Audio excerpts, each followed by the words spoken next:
Hey there, everybody. Happy New Year. I'm trying something new. I'm out live on YouTube right now recording this solo podcast episode that's going to come out sometime next week. If you're watching live, feel free to hang out. If you're listening later, welcome to the party. Let's get into it here on Work Should Feel Good, the show where your career growth meets your real life.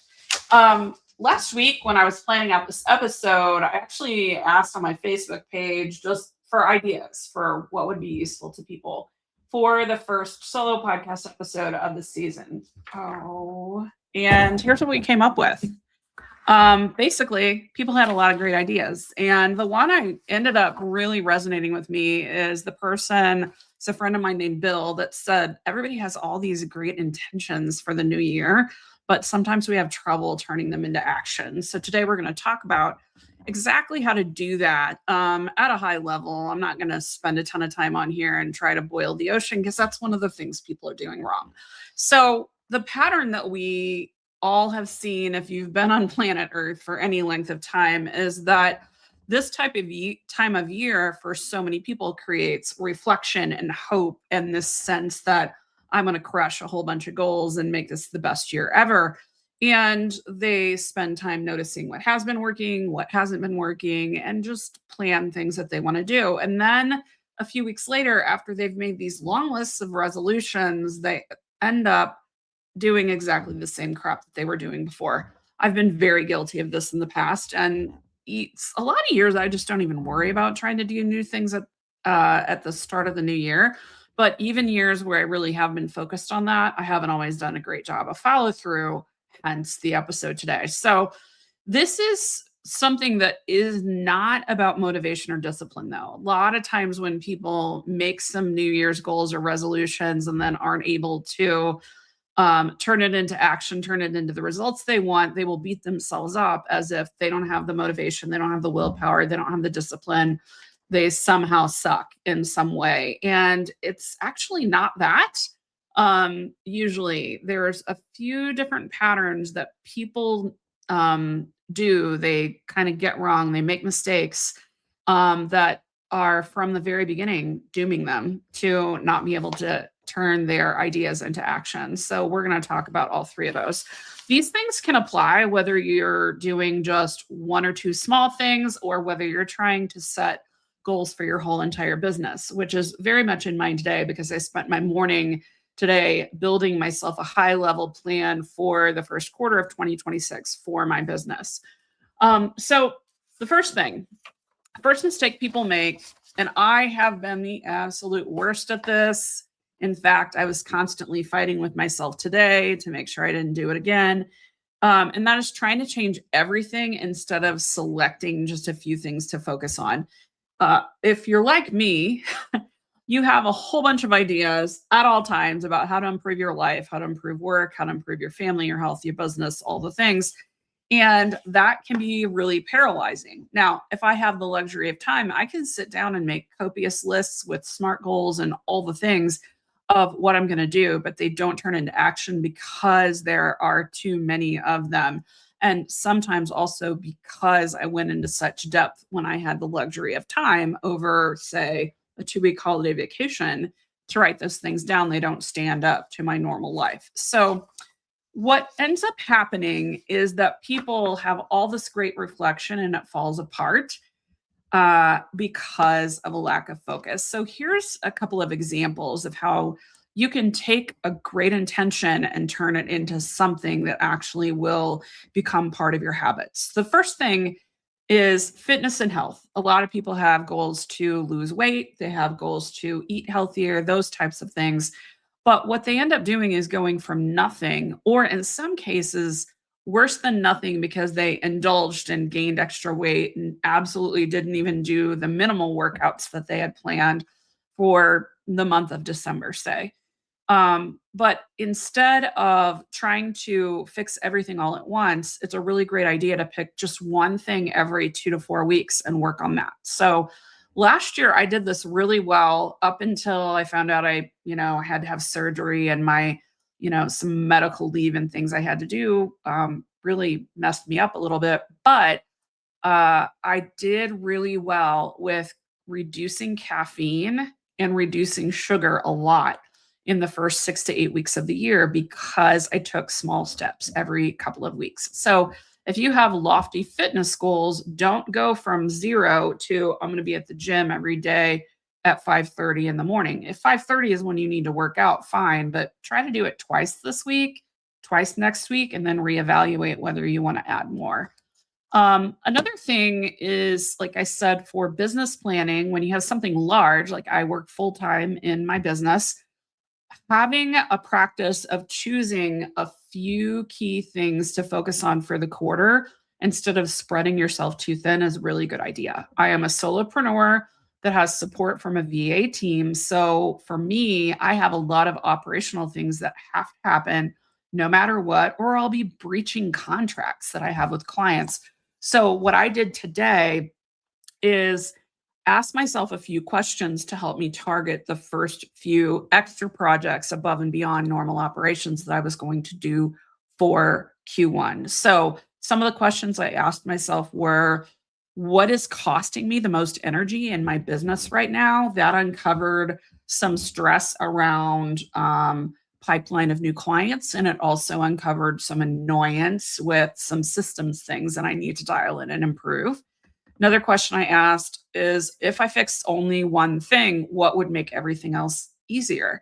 In my case, the answer to that was actually lead generation, which is almost always the answer for business owners like me. But if I know that whenever people are aware of me and are interested enough to come and talk to me about my services or investigate, some other things that I have going on, like one-off coaching calls or digital products, I convert at a pretty high rate. I have data that tells me that. But if I don't have anybody that's in the lead pipeline, then there's nothing to convert. So for me, fixing lead generation fixes a lot of other problems, including revenue and the ability to buy more help and delegate more tasks. And then another question is, what fits the season that I'm actually in? I have found that I'm now wanting to go into a growth season, but I don't want to be too crazy about it because I still am learning, like, what are my limits physically after having surgery. The recovery from my surgery till you feel at your best can take up to a year, and I'm only 5 months into that.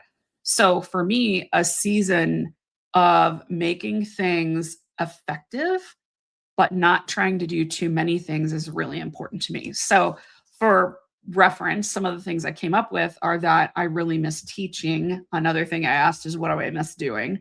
I really miss teaching workshops and things like that. So, I've got some tentative plans to do at least one free workshop under my own banner, meaning for my business, not for somebody else. And also, I want to do something paid by the end of the quarter so that people can access something robust, but that isn't just the surface level that we sometimes get whenever all we're doing is a 45-minute webinar. So that's some of the things that are on my list. Focusing isn't quitting. A lot of times people feel like they have a bunch of goals, they have a bunch of dimensions of their life that they want to improve. And if they don't put everything on the list right now and start taking action, that's actually some form of quitting, some form of being less than. It's actually the direct opposite. When you focus, you can actually start things and finish them so that you can start the next thing instead of having a whole bunch of stuff that's 10% done. When you choose what you're going to change first, you actually have a chance for that change to happen. The second mistake that I see people have all the time is they'll have intentions, including maybe focusing on one or two different things, but they don't build a plan to make it happen. Intentions sound great, but they aren't actionable. Some of the examples I hear people say are, oh, I need to get out there and network, or I really need to go find a new job, or I need to get better at leading my team. All those things are really great and they are the start, but they're not the end of the story. Those intentions need to turn into something concrete that you can measure and build a plan from. So let's take the example of networking, because I hear this all the time from people, especially people that either got laid off, so they're not working right now, or they want to basically prepare so that if something happens and they decide they need to enter the job market, or they want to enter the job market voluntarily, they're ready to roll. When you say, I should network more, you're not saying how, you're not saying how often, you're not saying who you're going to network with, you're not saying what success looks like. You're just saying you're going to do a thing and there's nothing behind it. And so what ends up happening is you text a few people that you used to work with, and three-quarters of them don't text back yet because you're doing this at the very first of the year and they're trying to work on their 10 goals too. So a better way to think about this is to say, what do I mean when I say I'm going to network more? That could be as simple as I just want to reach out to two people per week that I used to work with sometime in the last 10 years and send them a text and say how they're doing and ask if they'd like to, get together and have a coffee conversation or go to lunch or whatever. That's it. Two, that's measurable. It's easy. Another person that doesn't like one-on-one networking, though, they might choose to say, well, I'm going to set a goal that I'm going to go to at least one user group meetup in-person thing every 2 months this year. And then they'll go start looking for that. So you get the idea. You have to define it or nothing's going to change because you don't know what to do next. A bigger example for me, like I said, lead generation is a big thing for me. What I see solopreneurs do all the time, though, is they just say, oh, I got to get my marketing in order. Marketing is one of the largest domains in business. It covers everything from search engine optimization on your website to lead generation to like customer experience and customer relationships and like that ongoing relationship that we have with people, whether they're already a customer or not, covers reference and referral programs. Like there's just a million other things. So instead of saying, I'm really going to get going on my marketing, I said to myself, I'm really going to get going on activities that I do well that promote lead generation. And for me, one of the things that I'm going to be doing is workshops. So a real plan includes the following. It includes what is going to change. It includes how that change is going to be supported. And it includes how you'll know it's working. So in my case, I know that I want to have more sales calls on my calendar and I want to have more people following me on social and joining my email list in particular. I'm going to support it by having workshops where people will opt in to my email list so they can get all the information about the workshops and other things. And I'm going to support it also by using my VA team to help me set things up for those events. And I'm going to know it's working because I'm going to track how many people sign up and how many show up and what the feedback is. And then I can decide if I want to repeat the same workshop or I want to change something. Plans don't need to be complicated. They just need to be concrete. Like I said, a plan of simply brainstorming 10 people that you want to connect with in January and, scheduling 15 minutes twice a week on your calendar to send those people a text. That is a plan and it is concrete. It meets the bill. The last mistake we're going to talk about today is that people just don't assess whether things are working in general. Part of that's because they never defined what it looks like to be successful for some of these goals. Everything's still really squishy. But people just don't do this. They don't do a good job of assessing. They don't do a good job of iterating, and they definitely don't do a good job of celebrating or retrospecting what they're doing. So I actually came from a Scrum background. So I did like a mini retrospective on Q4 for myself today. I wrote down some notes and I'm going to start doing that every quarter going forward. So these mistakes happen at every scale. It happens at everything from the networking. I want to just start getting better at that by reaching out to 2 people a week. It also entire businesses, entire giant business goals to make hundreds of thousands or millions of dollars also have the problem that they don't get assessed, iterated on, and celebrated. So here's what a small example might look like. If someone says they want to reduce their caffeine consumption, their Diet Coke consumption, in my case, because that's my caffeine of choice, what'll end up happening is they'll do that. They'll set a concrete goal. They'll say, oh, I want to go from drinking it all day long to only drinking it up through lunchtime. And then after that, I'm going to switch to water.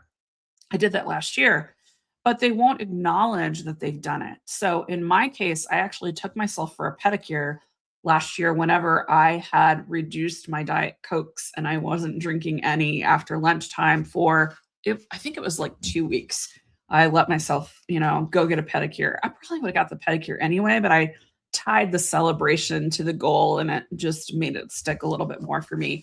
A bigger example of where I've seen this happen is that someone will have a lofty revenue goal for the year, which means they need to have lofty revenue goals for the month. And so they'll meet that great record revenue month or they'll meet that goal. And then they will immediately move on and immediately say, I need to do more next quarter.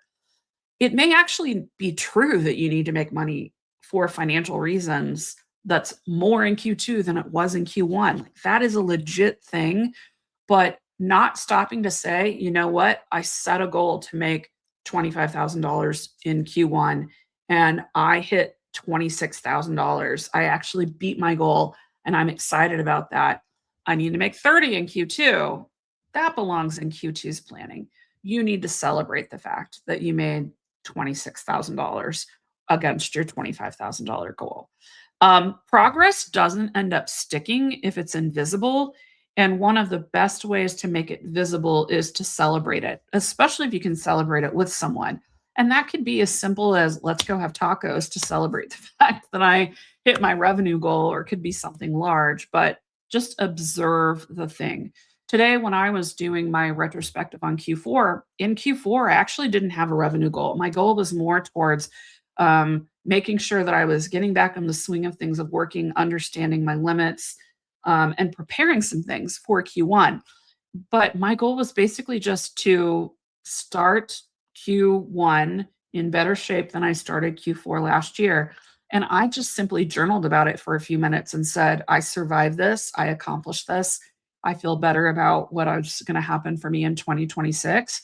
I didn't set a celebration or anything. I couldn't think of anything that I wanted to do because I just invented this retrospective this morning and then did it on my Q4. But I took a pause. And sometimes taking a pause, especially for the really smaller goals, is all that you need in order to psychologically say, I've made it. So when you are trying to look at those goals, when you're trying to not make mistake number 3, some of the things that you're going to want to do is ask yourself, did this thing help? Did the goal help me in the ways that I expected it to help me? Then you can ask yourself, what needs adjusting? Do I need to continue with this goal next quarter as is, or next month, or whatever time period? Or do I need to change something? And if you need to change it, what do you need to change and why? And then acknowledge your success. We're not trying to go for gold star culture, but we also don't want to beat ourselves up for being perfect. And we don't want to blow past by the progress that we've made. Anyway, that's my thoughts. It's just, fairly simple stuff that eludes a lot of us, especially those of us that are really analytical and we have a lot of on our plate with work and home and family and life. I think it's a better way forward to look at things in an easier way, to look at things in smaller chunks and to really pay attention to what you're doing. This is human nature to some degree. We like to see progress. A lot of the ways I think about this are informed by agile software development because I worked in that world for a long time. But that's just what I'm going to be trying for 2026 to be more disciplined about. I hope it helps you. And I would love to hear what kind of goals you're pursuing. And if you need some help with trying to figure out how am I going to assess and iterate, or how am I going to select which of the 10 goals that I set for myself I'm going to start with first. Thanks so much for being here. If you caught this live, I'm really glad that you were part of my very first YouTube live. If you're listening later, I'm also glad you're here. Work should feel good, and the real change in your work and your life is going to be designed. You're not going to get it just from willpower.